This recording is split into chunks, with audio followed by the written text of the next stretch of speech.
No e-pass required.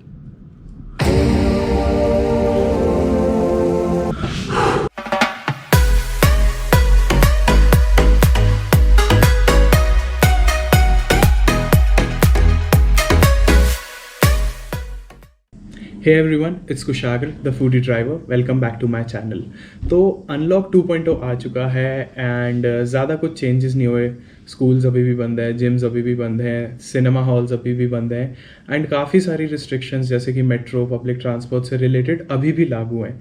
But unlock 2.0 में एक बहुत ही इम्पॉर्टेंट चेंज आया है जिससे कि इंटरस्टेट मूवमेंट बढ़ जाएगी एंड लोगों का दूसरी स्टेट्स में आना जाना और आसान हो जाएगा. तो ये रूल क्या है, समझते हैं थोड़ा अनलॉक 2.0 के बारे में.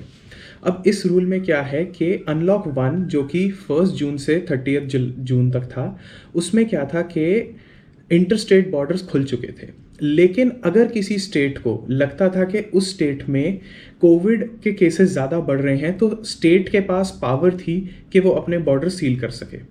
अब बॉर्डर सील तो करने नहीं थे, लेकिन उसका सोल्यूशन क्या था कि उन्होंने ई पासेस निकाले या फिर मूवमेंट पास जो आप ऑनलाइन ले सकते थे एंड वो पास लेने के बाद आप किसी भी स्टेट्स में ट्रैवल कर सकते थे. बट वो पासेस देना काफ़ी ज़्यादा स्क्रूटनाइज करते थे कि कोई घूमने फिरने के लिए ना जा सके और सिर्फ जिनको इम्पोर्टेंट काम है सिर्फ उन्हीं को ही पासेस मिले. अनलॉक 2.0 में एक यही मेजर चेंज आया है. इसके अंदर अभी भी स्टेट्स को कंटेनमेंट जोन के अंदर अपने हिसाब से रूल्स बनाने की पूरी आज़ादी है, लेकिन इंटर स्टेट मूवमेंट अब कोई भी स्टेट रिस्ट्रिक्ट नहीं कर सकता. तो अगर आप दिल्ली से पंजाब जाना चाहें तो वहाँ पर अब आपको कोई ई पास की ज़रूरत नहीं है. हरियाणा में जैसे फॉर एग्जांपल दिल्ली से पहले भी नहीं थी, अभी भी नहीं होगी. इसी तरह किसी भी स्टेट में, चाहे राजस्थान, गुजरात, महाराष्ट्र, किसी भी स्टेट में आपको ई पास की अब ज़रूरत नहीं है. एंड ये सीधा सेंटर का डिसीजन है एंड कोई भी स्टेट इस पर्टिकुलर डिसीजन को ओवर रूल नहीं कर सकता. तो इसका क्या मतलब है, निकले रोड ट्रिप पे घूमने चले? बिल्कुल भी नहीं.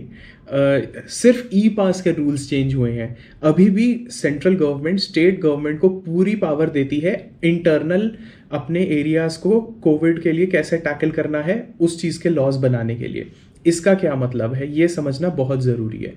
अब आप फॉर एग्जांपल दूसरी स्टेट में जा रहे हैं और आपके पास ई पास की आपको ज़रूरत नहीं है, लेकिन वहाँ जाकर अभी भी आपको क्वारंटाइन होना पड़ सकता है और वहाँ के जो लोकल लॉज हैं उस एरिया के आपको अभी भी फॉलो करने पड़ेंगे.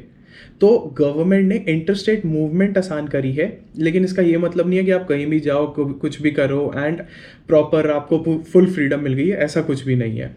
सो ये बात याद रखनी बहुत ज़रूरी है. अनलॉक 2.0 में जैसे फॉर एग्जाम्पल आप महाराष्ट्र ट्रैवल करते हैं, महाराष्ट्र के अंदर ई पास आपको नहीं चाहिए स्टेट बॉर्डर क्रॉस करने के लिए. लेकिन जैसे ही आप मुंबई की टेरिटरी में आएंगे, जो वहाँ के लोकल लॉज हैं मुंबई के, जिसके अंदर इस समय प्रॉपर लॉकडाउन है, तो आप कहीं भी बाहर नहीं जा पाएंगे. तो अगेन ई पास होने ना होने का कोई फ़ायदा नहीं हुआ इसमें आपको खास. उसके अलावा अगर हम बात करें कर्फ्यू की, अब गवर्नमेंट ने कर्फ्यू 1 घंटा और बढ़ा दिया है. रात के 9 बजे की जगह अब रात को 10 बजे कर्फ्यू शुरू होगा और सुबह 5 बजे तक होगा. एक लॉ गवर्नमेंट जो और चेंज कर चुकी है इस अनलॉक 2.0 में, अगर आप हाईवेज पे ट्रैवल कर रहे हैं तो ये कर्फ्यू आपके लिए लागू नहीं होता. तो अगर आप इंटरस्टेट ट्रैवल कर रहे हैं किसी भी काम से, 10 बजे के बाद भी अगर आप हाईवे पे हैं, आप सिटी के अंदर एंटर नहीं करते और आप सुबह 5 बजे तक हाईवे पर ही ट्रैवल कर रहे हैं, तो आपके लिए ये कर्फ्यू लागू नहीं होगा.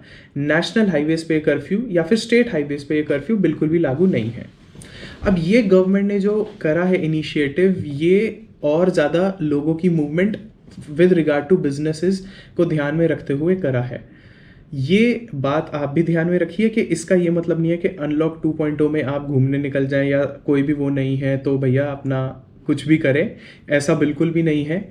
लेकिन इसका ये मतलब है कि अगर आप किसी एसेंशियल काम से जा रहे हैं किसी भी पर्टिकुलर स्टेट में, अब आपको थोड़ा सा और आसान हो जाएगा और आपको 2 बार सोचने की ज़रूरत नहीं है. आप विदाउट हेजिटेशन उस स्टेट में जाके अपना काम करके आ सकते हैं. अब इसी के साथ आगे बढ़ते हैं क्वारंटाइन रूल्स पे. क्वारंटाइन रूल्स में अभी भी कोई चेंज नहीं आया है.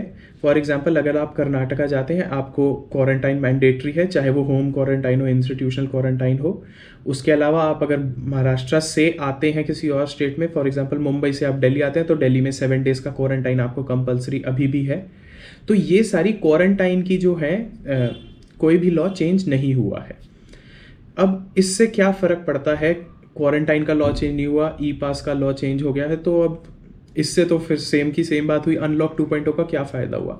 फ़ायदा ये हुआ कि अगर आप फॉर एग्जांपल 72 आवर्स में किसी जगह से वापस आ रहे हैं तो आपको कोई भी मूवमेंट या ट्रांजिट पास की ज़रूरत नहीं पड़ेगी और आपको कोई भी क्वारंटाइन नहीं होगा। तो अगर फॉर एग्जांपल मैं बॉम्बे जाता हूँ फ्लाइट से या फिर बैंगलोर जाता हूँ जहाँ पे अभी तक ई पासेस कंपलसरी थे, बट मैं वहाँ जाता हूँ अपना काम करके 1 या 2 दिन के अंदर वापस आ जाता हूँ विद अ फ्लाइट, मुझे वहाँ पे कोई क्वारंटाइन नहीं होगा, मुझे वहाँ पे कोई भी पास देने की ज़रूरत नहीं पड़ेगी। तो यही एक सिंपल सा चेंज आया है जो कि बहुत बड़ा नहीं है, but it is big enough कि लोगों की मूवमेंट धीरे धीरे और ज़्यादा नॉर्मलाइज हो पाए। एंड कई गवर्नमेंट्स ने, जैसे हिमाचल और उत्तराखंड गवर्नमेंट ने बोला है कि हमारे पास इतने हॉस्पिटल्स नहीं है तो हमें स्पेशल प्रिविलेज दिया जाए एंड हमारे स्टेट बॉर्डर्स हमारे कंट्रोल में किए जाएं। ये उन्होंने होम मिनिस्ट्री में एप्लीकेशन दी है, बट अभी तक इस एप्लीकेशन का कोई रिस्पांस नहीं हुआ है क्योंकि वो चाहते हैं कि पूरी कंट्री में इंटरस्टेट मूवमेंट आसान हो जाए, चाहे वो एसेंशियल सर्विसेज के लिए ही हो लेकिन आसान हो जाए। तो एंड में ऐसे ही करना चाहूँगा कि चाहे इंटरस्टेट बॉर्डर्स खुल गए हैं, मैं आपको ये बिल्कुल नहीं बोलूँगा कि आप निकल पड़ो घूमने। अगर आपको कोई इंपॉर्टेंट काम है या किसी बिजनेस मीटिंग या फिर कोई और इम्पॉर्टेंट इमरजेंसी सिचुएशन के लिए जाना है, सिर्फ तभी इंटरस्टेट मूवमेंट को ऑप्ट कीजिए, वरना अभी भी बिल्कुल घर रहो, सेफ रहो एंड अवॉइड करो बाहर निकलना। केसेस दिन पर दिन बढ़ते ही जा रहे हैं and it is best to stay at home. बाकी बिजनेस के लिए अगर आपने फिर भी जाना है तो बॉर्डर्स अब खुल चुके हैं एंड आपको अब कोई भी रिस्ट्रिक्शन नहीं होगी, आप जाइए अपना काम कीजिए एंड हाँ, इकोनॉमी को थोड़ा थोड़ा और धीरे ऊपर बढ़ाते हैं। बाकी इसी के साथ ख़त्म करते हैं इस वीडियो को। ये अनलॉक 2.0 एक्सप्लेन्ड है, इसमें कुछ नहीं बदला है, सब कुछ सेम है, सिर्फ आपको एक ई पास नहीं चाहिए होगा। Well, see you soon in the next video. Bye bye, take care.